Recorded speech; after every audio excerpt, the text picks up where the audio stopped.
Why? They taught us that loving yourself is selfish. What if I told you that you were programmed to hate yourself? That there's an entire system running to make sure you never feel enough, always inadequate, eternally indebted to some better version of yourself? Because that's exactly what's happening. Since childhood, you've heard that thinking about yourself is selfish, that taking care of your needs is vanity, that prioritizing yourself means abandoning others. So you grow up believing self-love is a luxury when it's actually the basic fuel you need to exist without falling apart. Society built the perfect narrative. You need to be productive, always available, sacrifice your time, your health, your mental peace for something greater. Work, family, relationships, social expectations. Everything comes before you, and when you finally stop and say, "Need a moment for myself," that suffocating guilt appears, that internal voice telling you you're being weak, spoiled, selfish. But let's be real.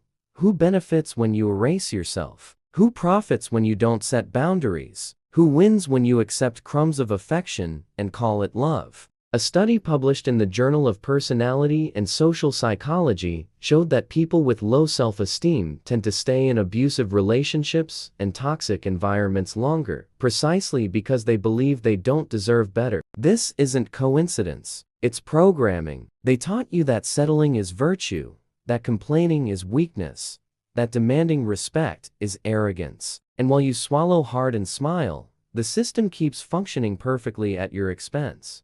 Think about the messages you've received your whole life. Don't be conceited, humility above all, think of others first.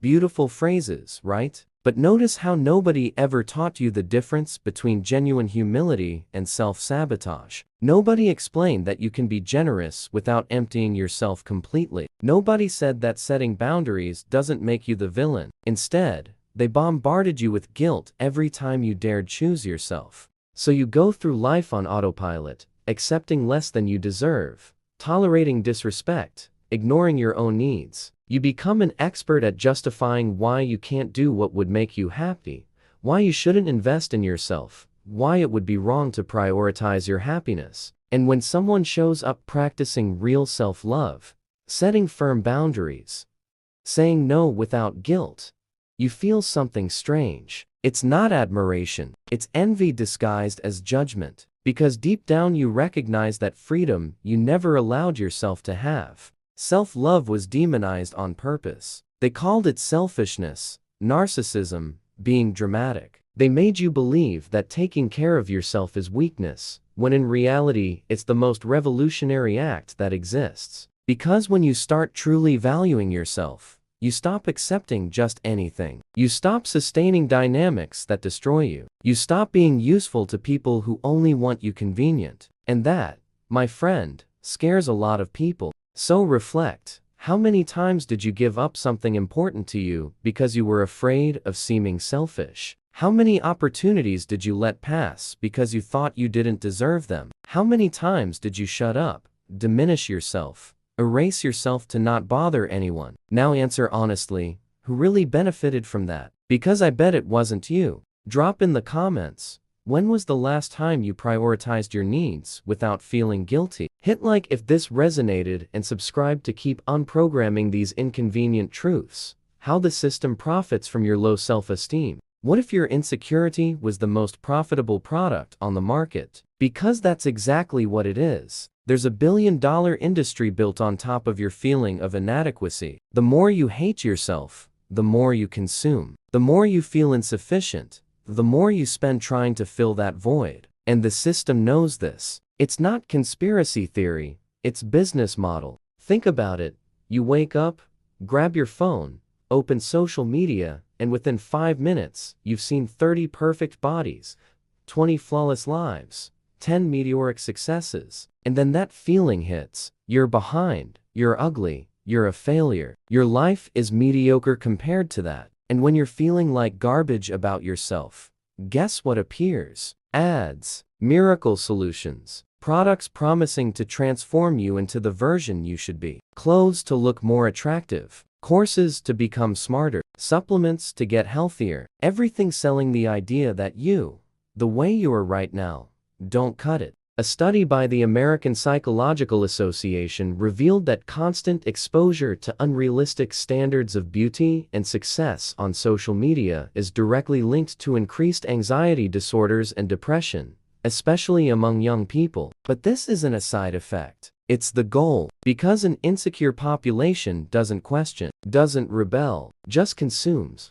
desperately trying to reach an acceptable version of themselves that will never arrive, because the standards keep changing all the time. Notice how the market works. They sell you the problem and then the solution. They tell you you're too fat, too old, too poor, too dumb. And then they show up with restrictive diets, cosmetic procedures, risky investments, magical productivity formulas. You become a hamster on a wheel, chasing external approval that never materializes. Because with each goal achieved, there's already another one waiting. Lost weight, now you need to gain muscle. Made money, now you need to show off. Showed off, now you need to be humble. It's an endless trap. And the worst part is that while you're busy hating yourself, you don't notice how much you're being exploited. You accept low salary because you think you don't deserve more. You tolerate abusive relationships because you believe nobody better will want you. You stay in toxic environments because you're afraid you can't do better. Your low self-esteem doesn't just hurt you. It keeps entire structures functioning. Abusive bosses, manipulative partners, oppressive systems. They all benefit when you don't recognize your own value.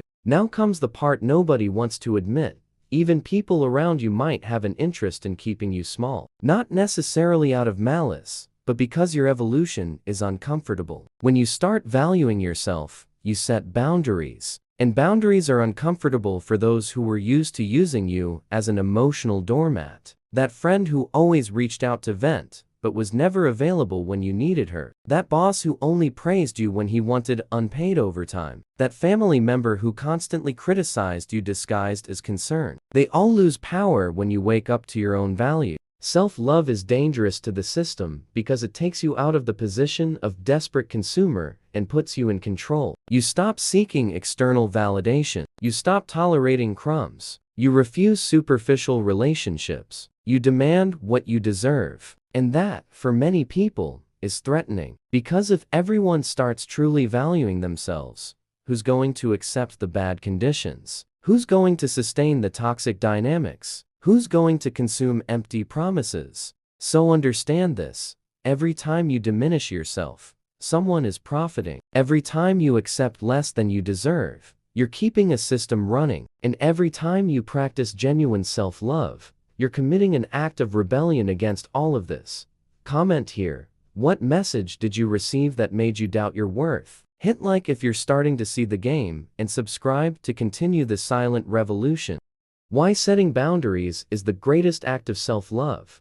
What if I told you that the most powerful word in your vocabulary is no? The one you have the hardest time pronouncing, that gets stuck in your throat, that always comes with endless justifications and apologies. Because they taught you that saying no is rude, it's bad manners, it's pure selfishness. But the truth is that every time you say yes when you wanted to say no, you're betraying yourself. And that has a price you pay in silence. Boundaries aren't walls, they're bridges. They define how far you'll go for someone without losing yourself in the process. And the lack of them turns you into free territory, where anyone steps without asking permission. You become the friend available 24/7, the colleague who always takes on extra work, the partner who swallows disrespect to keep the peace. And while you pride yourself on your infinite generosity, you're emptying yourself from the inside, accumulating resentment, becoming an emotional time bomb. A study published in the Journal of Social and Clinical Psychology demonstrated that people incapable of establishing healthy boundaries show significantly higher levels of chronic stress and burnout. It's not weakness, it's a direct consequence of living beyond your own emotional frontiers. Your body wasn't made to be always available. Your mind can't handle carrying everyone's emotional weight. You're not a universal support system. You're a human being with limited capacity.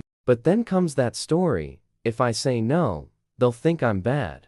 So what? Seriously, so what? Would you rather be loved for who you pretend to be or respected for who you really are? Because people who truly value you understand boundaries. They don't get offended when you can't. They don't use emotional blackmail. They don't make you feel guilty for having your own needs. Whoever is bothered by your boundaries is precisely who is benefiting from the lack of them. Notice how it works. You set a basic boundary, like, I won't answer messages after 10 at night, and some people freak out. They accuse you of being distant, of not caring anymore, of having changed for the worse. But wait, you establishing a schedule to rest is negative change? Of course not. What changed is that you stopped being available to be used at any moment. And that bothers those who were used to free access. Self-love begins when you understand that your energy is a finite resource, not an endless source. You have the right to choose where you invest your time,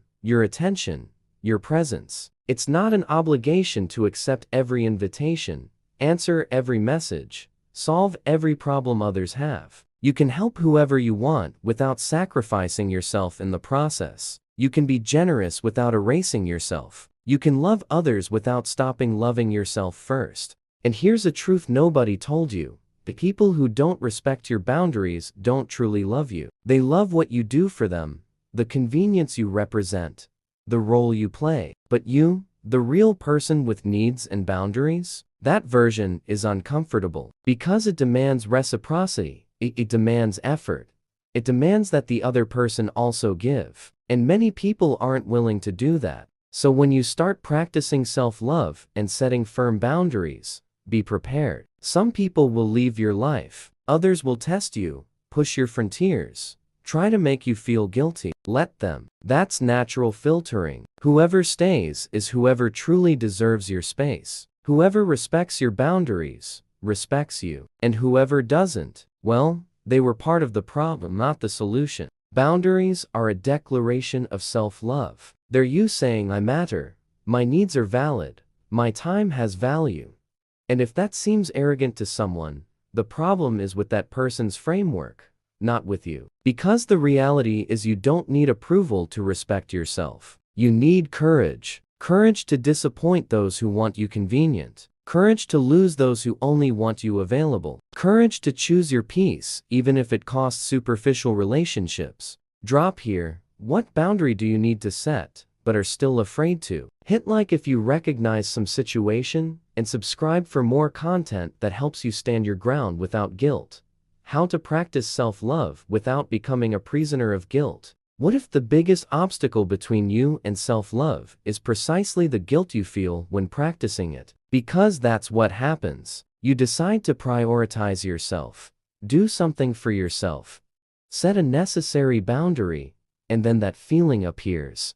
Guilt. That weight in your chest saying you're being selfish, that you should be doing something else, that someone will be disappointed. And then you back down, earn to the self-sabotage zone, and call it kindness.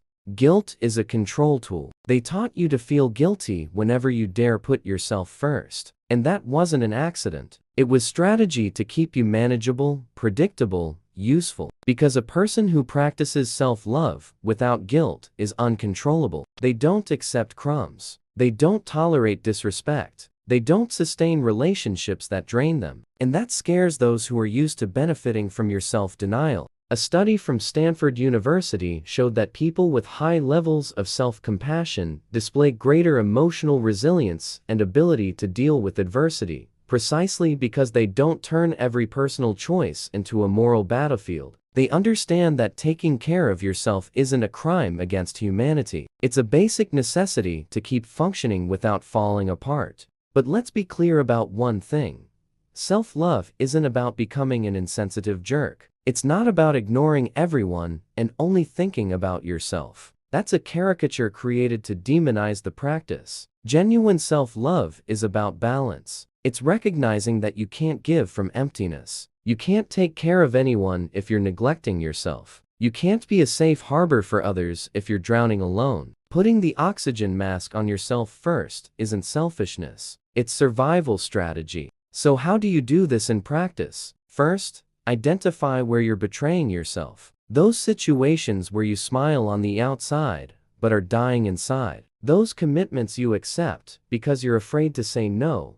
Those relationships where you're the only one making an effort. Start small. Decline an invitation you don't want to accept. Take a day just for yourself without asking permission. Say what you really think instead of agreeing to avoid conflict. Second, understand that disappointing people is part of the process. You won't please everyone by practicing self-love. Actually, you'll displease quite a few people, and that's okay, because the right people, those who truly care about you, will understand. They'll respect. They'll even celebrate your evolution. Whoever gets hurt is whoever was benefiting from your lack of boundaries. And losing that type of person isn't a loss. It's necessary. Clean up. Third, stop waiting for external validation to value yourself. You don't need permission to respect yourself. You don't need approval to prioritize yourself. You don't need consensus to set boundaries. Your self-esteem can't depend on others' opinions. Because if it does, you'll spend your whole life dancing to everyone else's music,